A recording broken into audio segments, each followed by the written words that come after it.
we heard a lot about different initiatives, and Richard had a shopping list, and Case has a shopping list, and the minister also provided a very clear list of many, many initiatives that are going on. But one of the things I wanted to hear from both of you is what you see as the key driver, because there are quite a number of 2 to 3 million people living in Jamaica, and increasing pineapple production by 20% or increasing tilapia production by 5% isn't going to necessarily change isn't going to turn the dial all the way around to ensure that we get this quality of food at specific prices. What do you feel? And I don't want to take away from your May 10th speech, Minister, but what is the key driver? And I would pose that to the Minister first, and then to Lilith afterwards. Thank you. I think you have an alternative job if anything falls with as an investigative journalist. That's a very good question. I tell you this, it's difficult to have any one thing, but I would say in terms of us as a country, being able to really drive now this sustainable and robust sector that we desire and that we have to have in Jamaica, we have to become more acute with our operations. So when we speak about this, for instance, even the soil fertility mapping project, it may sound like it's just some research and development high in the cloud. When we speak about the genetics and the improvement in our livestock through genetics and the National Livestock Genetic Improvement and Breeding Technology Program, it may seem far-fetched, but refining our scientific approach to increase our efficiency and to make sure that we're using our limited land space at optimum is going to be essential if Jamaica has any opportunity of becoming self-sufficient, or at least more, capacity for us to protect our industry and provide for our industry. And within the context of a time when you never know when you're going to get cut off from the world, you never know when the freight shipment will skyrocket so far that it becomes impractical to import. You have to have ability locally to provide the input and to provide the food for your people. To do that, we have to see this as a science. We have to define what type of soil, what is in the soil, what's the pH balance of the water that we are using, what's the genetics of the food, the crops and the livestock, and really refine a more efficient and deliberate approach to farming. Same thing with the fisheries industry. And we're doing that now in really boosting aquaculture and trying to focus on developing genetic improvements in tilapia. That's just one thing. There's several things. So I don't want to key in on just that and then you hear that I'm not focused on production, but I believe that you have to start from the ground up. And before you get to boosting production, we have to build that foundation and make sure that we have an understanding of where we are farming, how we are farming, even when we are farming, when we think of the context of climate change issues and the frequent weather events that we're having. That approach, I think, is going to help us in the long run to build ultimately a sustainable agricultural sector. Thank you very much, Minister. That was very comprehensive. Mrs. Clark-Sinclair, would you like to respond on that and give your piece? Certainly, Melanie. And I agree with the Minister in that regard, because as he spoke, I thought of all the areas that he just mentioned, but I'm also thinking to expand on that, is that we need to start seeing agriculture as a viable option. So we need to start to take it seriously. So he mentioned the farmers and the innovations and basically the planning. We need to start looking at what is the demand for food, and we need to start design strategic plan to produce. So I think that some of the issues that the farmers are having, and most of them are subsistence farmers. You talk about 250,000 farmers, and of course they would need guidance, certification, education, and a lot of other things have to come into that pool. But we need to start looking at, one, the demand for food, and how do we plan now to take care of this demand? So we need to start looking at it as a viable option and the financial opportunities that are available. The farmers themselves, of course, need to be educated and good agricultural business practices, looking at the supply chain, looking at how the market, and also looking at their post-harvest practices. So let me go back. The key driver, I think, is have a strategic plan, a production plan, looking at the demand and looking at a plan to supply that demand. Thank you very much. I just want to run back to some things that were spoken about, and I think this is very important. How do you perceive we deal with, making this mental shift for including farmers as businessmen or as people within the economic sphere? So when we talk about business, people tend to package agriculture separately. Yeah. And I think it's really important to get to this point where, where farmers not just view themselves as businessmen, and people who are learning view themselves as businessmen who are obviously running a bit. How do we get this into the school system? And how do we get this mental shift to say that this is a really important place where parents are telling their children, maybe you should become a farmer, not a lawyer? Because, in the end, we've got a lot of lawyers, but we don't have very many enough farmers. Yeah. Well, I'm a lawyer and a farmer. So. But no, I mean, again, very good question. I don't know why you want me to give my presentation. No, you're pulling out all of the goodies out of my presentation. But just to say, we are focused on that issue in terms of how are we going to encourage people? How do we incentivize? How do we create this framework in Jamaica where people not just see, but appreciate how important farming is? As I always say, it's a science, it's a business, and we have to be the advocates. I think we have to just change how people perceive it by consistently pushing the narrative of how important it is. And that starts at an early childhood level. It starts by introducing our children to the concepts of farming, changing some of the imageries that people have around farming. When I ask my daughters about it, they think farming is just a straw hat and big boots, because that's what they see. That's what's drawn in the school books for them to understand and to distinguish farming. So we have to extend the understanding at an early age, make sure that we're interacting with the teachers who are teaching agricultural science, make sure that we're encouraging students to extend that value chain and to become the innovators and the researchers and the scientists around agriculture.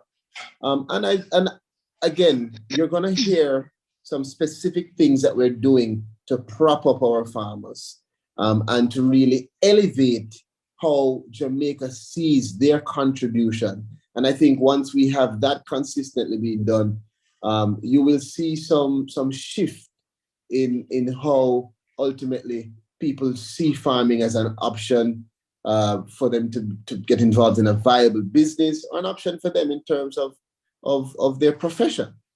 But yeah, so ultimately there's several things that are being done. 4-H is essential in that. CASE is essential.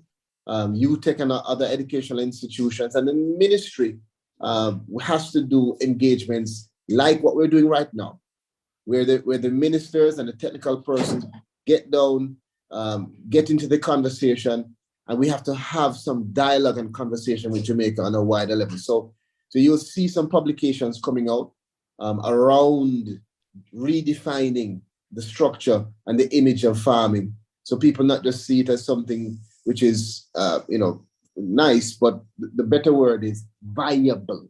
Farming must be viable, must be something that you can see as an option for you to be able to make enough money for yourself and for your family, and for you to be able to sustain a good life. That's what we want. Okay, perfect. Thank you. Mrs. Clarkson there? Yeah. Melanie, they said like minds think alike, because, Minister, exactly that same point that you started is where I'm going to start. Because you see, what you recognize is, and we have to look at it in context. A textbook, for example, highlighting agricultural science, we have to look at what is placed on the cover of a textbook. And we have to look at the history and how people view agriculture. And I don't even use the word farming, Melody and colleagues. I use the word agriculture and agricultural practices and agricultural science. Because we need to start viewing the subject as a science. The perception and the narrative of our young people have to be shifted by how we project agriculture as a business, as a science, as a practice. We have to start shaping that. Large corporations and large entities that are successful in the business of agriculture can start collaborating with people, with us like CASE and other institutions, to expose and engage our stakeholders, primary high schools, in these kinds of discussion. The lobbyists on content and textbooks also need to be in this conversation, so that the kind of narrative that is put out there and agriculture as a business, as an option, will start changing the mindset of the youth, of the young people, because they are the future. And then added to that, those of us who are in it, who knows better, and those farmers who are practicing agriculture, then we can start with small focus group training, so that they understand that it is a business and it is serious business. So we have to start making some deliberate effort to impact the mindset on what agriculture is, the outlook for agriculture, the future for agriculture, and ultimately the food security of this country. Thank you very much. I have a question from Rajai Williamson in the group chat. Sorry, it just moved. Sorry, as I was looking. So I'll ask Mrs. Clarkson-Cleffe first. What is CASE and the ministry's strategy to educate our farmers to take full advantages of the technologies and economic benefits of agriculture? He says our farmers are adequately educated. He says the typical farmer in Barbados is far more efficient than his Jamaican counterpart, only because he is more educated. We need to educate our farmers. So what is the strategy to educate our farmers on to take full advantage of the technologies and economic benefits of agriculture? Very well, Melanie, thank you. CASE have started a process of webinar series. One, to engage our farmers, small farmers and medium to large scale farmers.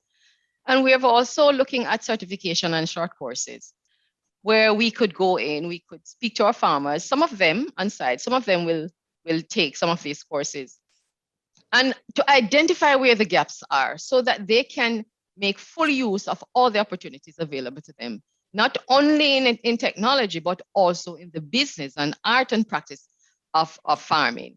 So we have started the work. We also have some training seminar sessions with the ministry, my partner with the Ministry of Agriculture specifically, and Fisheries specifically rather, where we have engaged small farmers within seminars and workshop, if you will, so that they can be exposed or be au fait with some of the practices that they can employ on their farm. So the work has started. Certainly, we need to expand on that. We need to look at covering the country, and perhaps we need to zone and take it in strides, so that we can cover a large number of farmers. 250 farmers is not an easy thing. And so it will take some time, yes? But we have to look at strategic ways in which we can do that. And we have started the process. Perfect. Thank you very much. So you're looking at targeted webinars and targeted where, sort of Short courses, micro trainings yes, to reach that. So Minister, we only have 2 minutes left. Would you be able to give your perspective on educating farmers in terms of the technologies available and economic benefits? So I find that our farmers, whether they have a level of academic qualifications or not, they're pretty open to absorbing innovation once they can get the technical support. So we really have to use rather to help to train and to upskill. There's going to be need for us to focus on the base level of education. I mean, it's not just for farmers, it's for, Minister, just sorry to interrupt you, since you just said education, and there's one last question in the chat. Sure. Also just address specifically high school resources for high school students and teachers of agriculture in high school, because that we have a program with Tivoli Gardens High where we support that agricultural program, and that's a question from the teacher there. So I have been interacting lightly with a number of agricultural science teachers, and I've noticed some of the challenges they're having. We're going to put together a platform that will give all of them a voice and give us an opportunity to engage them, hear their concerns, and see how we can define a response that's not just a knee-jerk response, but an actual comprehensive response to help to drive their ability to get the work done. They are who have to be, the pillars of driving education in agriculture. So you have to teach it before the persons are out there on the field. And generally, we have several challenges which we have to attend to. But I do believe that strengthening the partnerships with the case and with the high schools, and I think even primary schools, will be essential for us. There's a group called Budding Farmers as well, which I actually spoke to the Henrys. They have an awesome initiative that's actually focused on the early childhood aspect. So great. Yes, so we're going all the way primary up. So Minister, just in the we're coming to the end of the time, and I know you had a hard stop at around 9:30 as well. So I'm really cognizant of your time.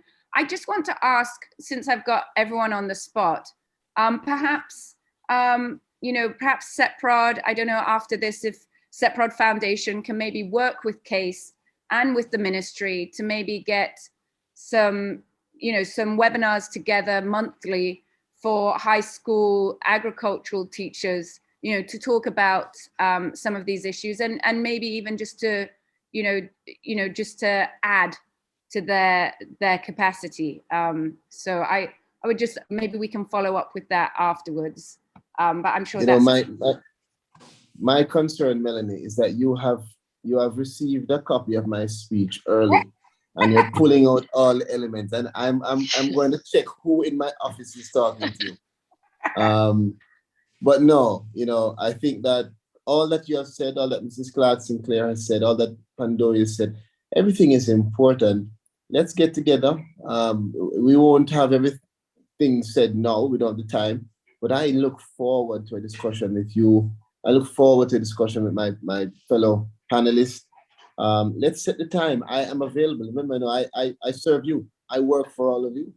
And I would love for us to have collaboration to create the kind of opportunities for the teachers and for the students and for our people generally. Even if you're not a farmer, you should appreciate what the farmers are doing. So let me share with you what we have in terms of plans. Let's integrate what your plans are and the ideas that you can develop. And let's see how we can collaborate to really redefine agriculture and fisheries in Jamaica. Perfect. Thank you very much. I really appreciate that. It's been an absolute pleasure to host you today at the celebration of the 2021 Dr. Richard Jones Scholars and a lucrative panel discussion around food security and agribusiness. Seprod Foundation would like to express gratitude to the panelists for their insightful comments and participation in this event. Mr. Charles, Mrs. Clark Sinclair, and Richard Pandui. To our scholars, we hope you're motivated, inspired by this conversation, and take what you have learned to be applied in your careers. We've talked about many, many things. We've talked about a mental shift, idle lands, full supply chain, farm to fork, research development, the importance of affordable and nutritional food in relation to food security. We've discussed soil management. We've discussed the importance of the science behind this. And we've talked about nutrition and the real importance of education and the role of all levels of education in motivating and inspiring people into agriculture and dealing with Jamaica's and facing directly Jamaica's issues with food security. We wish you all the best. I would like to thank Shannon McClure and Melissa Davis, who are behind the scenes today on the webinar, and also to thank our HR department, which is ably led by Mr. Patrick Sterling. And they work with the foundation to make sure that we find the best and the brightest scholars for the Dr. Richard Jones Scholarship Program. To you, our guests and audience, thank you for being part of this event. Stay in touch with us on social media and maybe we can continue the conversation. Have a great day. Thank you.